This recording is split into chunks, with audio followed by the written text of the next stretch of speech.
तो विषय आता संपलेला आहे, परंतु आजचं पत्रकार परिषद खास करून आपल्या सगळ्यांना आनंदाची बातमी देण्यासाठी घेतोय। याचं कारण असं आहे, मीरा भाईंदर महापालिकेला एक मोठी देण आम्ही देतोय। महापालिकेच्या माध्यमातून 377 बेडचं एक हॉस्पिटल, ग्राउंड प्लस 13 म्हणजे 14 माळ्याचं हॉस्पिटल, हे काम आता जागेवर चालू आम्ही केलेलं आहे।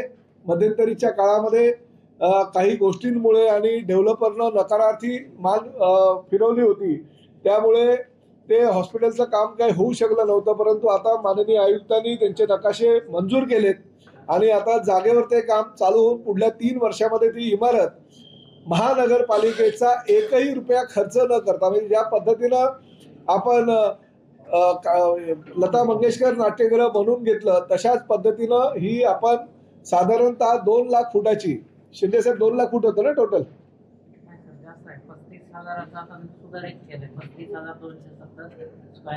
म्हणजे जवळजवळ 3.5 लाख फूट, 3.5 लाख फुटाची ही जी इमारत आहे ग्राउंड प्लस 13 म्हणजे 14 माळ्याची आम्ही बनवतोय।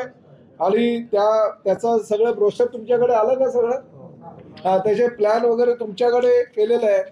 प्रामुख्यानं मल्टी स्पेशालिस्ट हे असलेलं ठाणे जिल्ह्यातलं किंवा एमएमआर क्षेत्रातलं पहिलं हॉस्पिटल आहे, जेणेकरून आम्ही त्या ठिकाणी जे सुविधा जर तुम्ही बघितल्या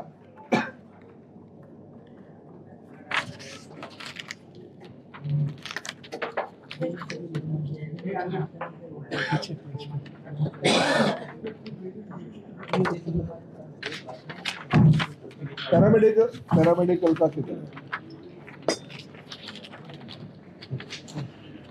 300 general bed, 55 ICU bed, 22 emergency bed, अशा पद्धतीनं 377 बेडचं हॉस्पिटल आहे। ब्रोशरमध्ये सगळं आहे, ते ब्रोशरच तुम्हाला सगळ्यांना दिलेले आहे। आणि महानगरपालिकेचा ह्यामध्ये एकही रुपया खर्च होणार नाहीये। कन्स्ट्रक्शन TDRच्या माध्यमातून आम्ही पूर्णपणे हे हॉस्पिटल डेव्हलपरकडनं बनवून घेणार आहोत। डेव्हलपरला त्याचा कन्स्ट्रक्शन TDR आपण देणार आहोत, जेणेकरून त्याचंही त्या ठिकाणी नुकसान होणार नाही। आणि अतिशय अद्ययावत असलेल्या या हॉस्पिटलला मेडिकल इक्विपमेंटचा खर्च सुद्धा मी एकनाथ शिंदे साहेबांना विनंती केलेली आहे की मेडिकल इक्विपमेंट आणि फर्निचरचा खर्च सुद्धा शासनानं करावा। आता इमारत आणि मेडिकल इक्विपमेंटचा खर्च शासनाने केल्यानंतर महापालिकेनं निदान तो चालवण्याचा खर्च तरी उचलावा। आणि त्याचबरोबर बाकीच्या गोष्टी ज्या ब्रोशरमध्ये आता आहेत त्या गोष्टी सुद्धा त्यामध्ये तुम्ही बघू शकता की बाकीच्या गोष्टी सुद्धा अंतर्भूत केलेल्या आहेत। पॅरामेडिकल कॉलेज, नर्सेससाठी राहण्याची सोय, डॉक्टरांसाठी राहण्याची सोय आणि इतर सगळ्या सुविधा ह्या आम्ही ह्या हॉस्पिटलच्या माध्यमातून देणार आहोत। त्यामुळे पुढल्या 3 वर्षामध्ये ज्या पद्धतीनं लता मंगेशकर नाट्यगृह झालं, इंदिराबाई सरनाईक हॉस्पिटल झालं, तशाच पद्धतीचं ही एक वास्तू आम्ही महापालिकेला, माझ्या मतदारसंघातील जनतेला नव्हे तर मीरा भाईंदर शहरातील जनतेला आम्ही अर्पण करतोय।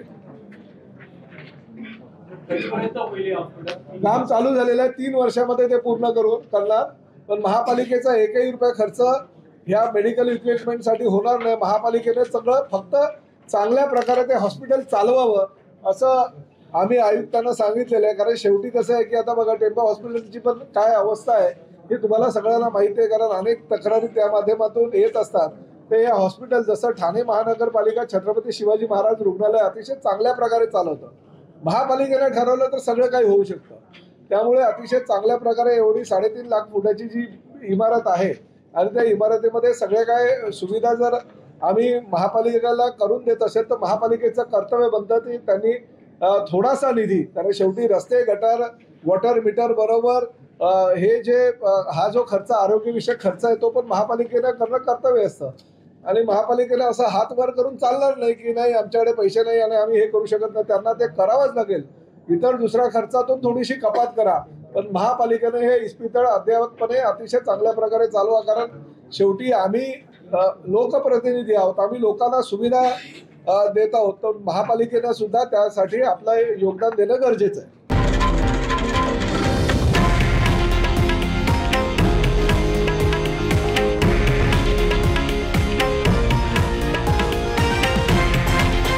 हे आहे देशातील नंबर 1 न्यूज नेटवर्क आणि आपण पाहत आहात TV9 मराठी, एकमेव.